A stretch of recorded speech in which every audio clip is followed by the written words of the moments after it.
శ్రీమాత్రే నమః. 2025వ సంవత్సరం మిథున రాశి స్త్రీ పురుషులకు ఎలాంటి ఫలితాలు రానున్నాయో ఇప్పుడు మనం తెలుసుకుందాం. జ్యోతిష్య శాస్త్రం ప్రకారం మిథున రాశి స్త్రీ పురుషులకు 2025వ సంవత్సరం మంచి ఫలితాలను ఇవ్వనుంది. మృగశిర 3-4 పాదములు, ఆరుద్ర 1-2-3-4 పాదములు మరియు పునర్వసు 1-2-3 పాదములలో జన్మించిన వారు మిథున రాశికి చెందుతారు. మిథున రాశికి చెందిన స్త్రీ పురుషులకు ఈ సంవత్సరం లాభదాయకంగా ఉంటుంది. సంవత్సర ప్రారంభంలో గురుగ్రహం ద్వాదశ భావంలో సంచరించడం వలన కొన్ని ఆటంకాలు ఎదురైనప్పటికీ మే నెల మధ్య భాగం నుండి గురుడు లగ్న భావానికి మారడం వలన అనుకూల ఫలితాలను పొందగలుగుతారు. శనిగ్రహం మార్చి నెల నుండి దశమ భావంలో ప్రవేశించడం వలన కార్యదీక్షతో కూడిన ప్రయత్నాలు చేయవలసి ఉంటుంది. రాహుకేతువుల ప్రభావం చతుర్థ భావంపై ఉండడం వలన ఇంటికి సంబంధించిన విషయాల్లో జాగ్రత్తగా ఉండాల్సిన అవసరం ఉంటుంది. మే నెల తర్వాత ఈ ప్రభావం కొంచెం తగ్గుతుంది. ఈ సంవత్సరం మీ జీవితంలో కొత్త మలుపులు తీసుకురావడానికి అనుకూలమైన సమయంగా చెప్పవచ్చు. అయితే ఏ నిర్ణయమైనా తీసుకునే ముందుగా సమగ్ర విశ్లేషణ అనేది అవసరం. మిథున రాశివారు 2025వ సంవత్సరంలో అన్ని రంగాలలో మెరుగైన ఫలితాలను పొందగలుగుతారు. ఉద్యోగ రంగంలో ఊహించని మంచి ఫలితాలు పొందగలుగుతారు. కుటుంబ సభ్యులతో మధురమైన ఆనందమైన క్షణాలను కొనసాగిస్తారు. మొత్తం మీద 2025లో మిథున రాశి వారికి మే తర్వాత మంచి ఫలితాలు కనిపిస్తున్నాయి. మిథున రాశికి చెందిన స్త్రీ పురుషులకు కుటుంబ జీవితం ఈ సంవత్సరం మిశ్రమ ఫలితాలు కనిపిస్తున్నాయి. కుటుంబ సభ్యులతో చిన్న చిన్న అభిప్రాయ భేదాలు తలెత్తవచ్చు. మే నెల మధ్య భాగం వరకు గురుగ్రహం ద్వాదశ భావంలో ఉండడం వలన కుటుంబంలో కొన్ని సమస్యలు ఎదురుకావచ్చు. అయితే తదుపరి కాలంలో అంటే మే తర్వాత పరిస్థితులు మెరుగుపడతాయి. పెద్దల ఆశీర్వాదం మార్గదర్శకత్వం మీకు మంచిని చేస్తుంది. కుటుంబ సభ్యుల మధ్య ప్రేమానుబంధాలు బలపడతాయి. పాత వివాదాలు పరిష్కారం అవుతాయి. అన్నదమ్ముల సహకారం లభిస్తుంది. తల్లిదండ్రుల ఆరోగ్యం పట్ల శ్రద్ధ వహించాలి. కుటుంబ సభ్యులతో ఎక్కువ సమయం గడపడానికి ప్రయత్నించాలి. సామాజిక కార్యక్రమాలలో కుటుంబంతో కలిసి పాల్గొనడం మంచిది. కుటుంబ ఆర్థిక వ్యవహారాలను జాగ్రత్తగా నిర్వహించడం అవసరం. సంతానం విషయంలో మాత్రం శుభవార్తలు వినగలుగుతారు. మిథున రాశి వారికి 2025వ సంవత్సరం ప్రారంభంలో ఖర్చులు పెరిగే అవకాశం ఉంటుంది. మే నెల మధ్య భాగం వరకు గురుడు ద్వాదశ భావంలో సంచరించడం వలన అనవసర వ్యయం అవుతుంది. అయితే తదుపరి కాలంలో మే తర్వాత ఆదాయ వనరులు పెరుగుతాయి. పెట్టుబడులు పెట్టే ముందు సమగ్ర పరిశీలన చేయడం చాలా అవసరం. స్టాక్ మార్కెట్, షేర్ మార్కెట్ వంటి వాటిలో జాగ్రత్తగా వ్యవహరించాలి. భూమి, ఆస్తుల కొనుగోలు విషయంలో నిర్ణయాలు వాయిదా వేయడం మంచిది. ఆర్థిక ప్రణాళిక చేసుకుని ముందుకు సాగాలి.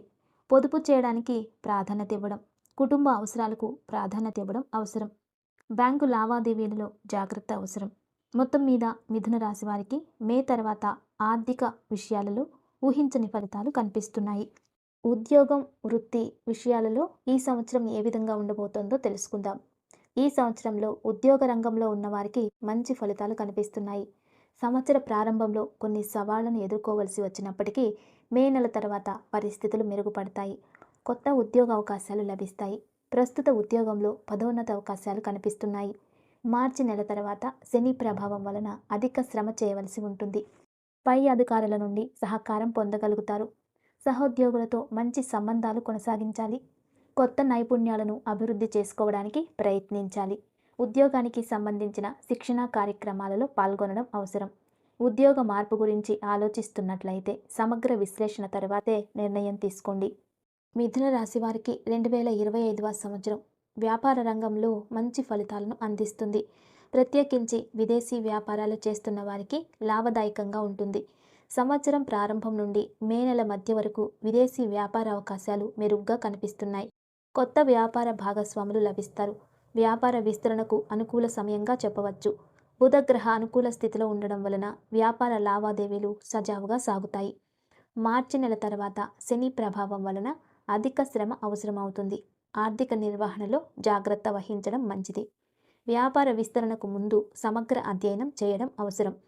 2025వ సంవత్సరంలో మిథున రాశి వారికి ప్రయాణాలు మరియు విదేశీ వ్యవహారాలు మంచి ఫలితాలను ఇస్తాయి. సంవత్సర ప్రారంభం నుండి మే నెల మధ్య వరకు గురుడు ద్వాదశ భావంలో సంచరించడం వలన విదేశీ ప్రయాణాలకు అనుకూల సమయంగా చెప్పవచ్చు. విదేశీ విద్య, ఉద్యోగం, వ్యాపార అవకాశాలు లభిస్తాయి. దూర ప్రాంత ప్రయాణాలు లాభదాయకంగా ఉంటాయి. వ్యాపారం, విద్య సంబంధ ప్రయాణాలు సఫలీకృతం అవుతాయి. తీర్థయాత్రలు చేసే అవకాశం ఉంది. ప్రయాణాలలో జాగ్రత్త అవసరం. ముఖ్యమైన పత్రాలను జాగ్రత్తగా ఉంచాలి. విదేశాలలో ఉన్న బంధుమిత్రుల సహాయం మీకు లభిస్తుంది. ఈ సంవత్సరం ప్రేమ మరియు వైవాహిక జీవితాల విషయంలో మంచి ఫలితాలు పొందవచ్చు. ప్రేమికుల మధ్య అనుబంధం బలపడుతుంది. వివాహ యోగ్యులకు వివాహ సంబంధాలు కుదురుతాయి. మే నెల మధ్య భాగం తర్వాత గురుడు లగ్న భావానికి మారడం వలన వైవాహిక జీవితంలో మధురమైన క్షణాలను అనుభవించగలుగుతారు. జీవిత భాగస్వామితో అవగాహన మెరుగుపడుతుంది. కుటుంబ జీవితంలో ఆనందం నెలకొంటుంది. వైవాహిక జీవితంలో చిన్న చిన్న సమస్యలు తలెత్తినప్పటికీ పరస్పర అవగాహనతో ముందుకు వెళ్ళగలుగుతారు. సంతానం విషయంలో శుభవార్తలను వినగలరు. జీవిత భాగస్వామి ఆరోగ్యం పట్ల శ్రద్ధ వహించడం అవసరం. ఈ సంవత్సరంలో ఆరోగ్య విషయంలో జాగ్రత్తగా ఉండడం అవసరం. సంవత్సర ప్రారంభంలో జీర్ణకోశ సంబంధిత సమస్యలు తలెత్తవచ్చు. మే నెల వరకు ఆహార విషయంలో జాగ్రత్తగా ఉండండి. నిత్యం వ్యాయామం చేయడం మంచిది. యోగా, ధ్యానం వంటివి ఆచరించడం ద్వారా మానసిక ఒత్తిడిని తగ్గించుకోవచ్చు. మార్చి నెల తర్వాత శని ప్రభావం వలన ఛాతీ సంబంధిత సమస్యలు తలెత్తవచ్చు. సమయానికి విశ్రాంతి తీసుకోవడం, ఆరోగ్య పరీక్షలు నియమిత కాలంలో చేయించుకోవాల్సిన అవసరం ఉంటుంది. మానసిక ఆరోగ్యం పట్ల శ్రద్ధ వహించాలి. ఈ రాశివారికి ఈ సంవత్సరంలో విద్యార్థులకు మంచి ఫలితాలు లభించనున్నాయి. సంవత్సర ప్రారంభం నుండి మే నెల మధ్య వరకు గురుడు ద్వాదశ భావంలో సంచరించడం వలన విదేశీ విద్యకు అనుకూలమైన సమయంగా చెప్పవచ్చు. ఉన్నత విద్య కొనసాగించడానికి మంచి అవకాశాలు లభిస్తాయి. పోటీ పరీక్షలలో విజయం సాధించగలుగుతారు. విద్యార్థులు గురువుల పట్ల గౌరవం చూపించి చదువుపై పూర్తి దృష్టిని పెట్టాలి.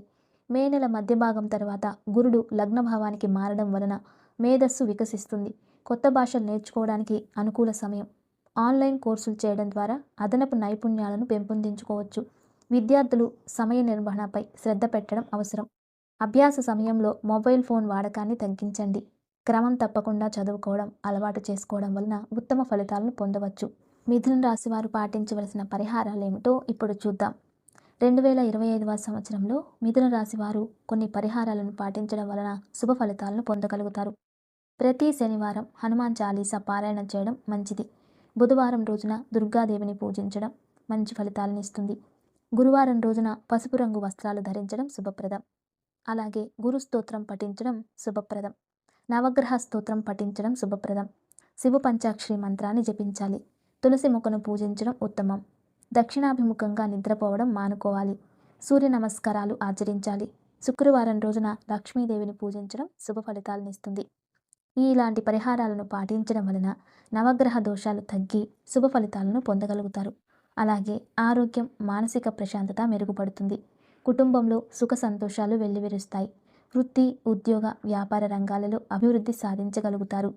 ఆర్థిక స్తోమత పెరుగుతుంది. వైవాహిక జీవితంలో మధురమైన క్షణాలను అనుభవించగలుగుతారు.